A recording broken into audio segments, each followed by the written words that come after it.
Mae'r Bootcamp yn ddigwyddiad 3 diwrnod. Mae'n benwythnos preswyl ar gyfer pobl ifanc. Maent yn cael profiad o nifer o bynciau busnes ac yn cymryd rhan mewn nifer o ymarferion i ddatblygu eu sgiliau a'i dealltwriaeth. O gobaith yw, erbyn diwedd y Bootcamp, bydd pawb efo syniad gwell o lle i ddechrau a sut i wella'u busnes.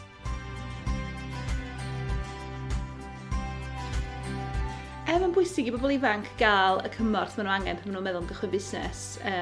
Gallu teimlo yn beth unig iawn os ni'n feddwl o ran bod chi ar ben eich hun a bod chi'n mentro a bod yn help i gael dod at bobl ifanc eraill i gael rhannu syniadau, profiadau ac i wybod bod chi ddim ar ben eich hun wir a bod yna bobl yna i'ch helpu chi, fes ni'n dweud.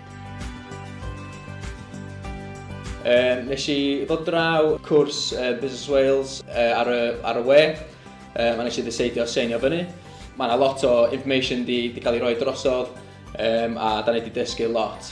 Ond na particular speech ar sales, oedd o'n ofnadwy o handi a byddai'n iwsio hynna yn y dyfodol. Uchafbwynt y penwythnos i fi oedd cael siarad efo pobl oedd wedi creu busnesau hunain am dipyn o flynyddoedd a cael gwybodaeth ganddyn nhw ynglŷn â sut dylwn ni fynd ymlaen i wneud un fi y busnes i'n llwyddiannus.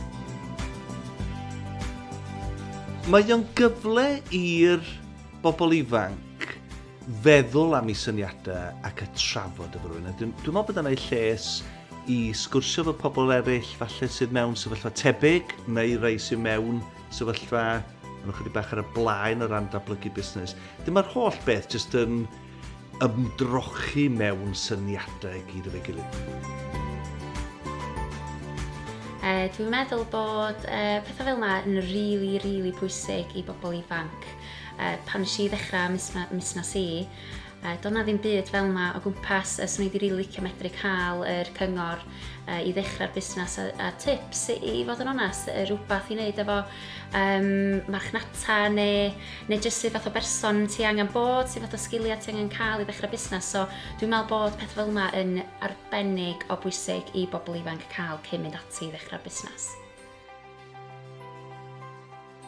Mae'r Bootcamp yn fuddiol iawn i bobl ifanc. Maent yn cael eu cymysgu efo pobl o sefyllfaoedd tebyg a chwrdd â'r role model sydd yn cefnogi nhw ar eu taith i ddechrau busnes eu hunain.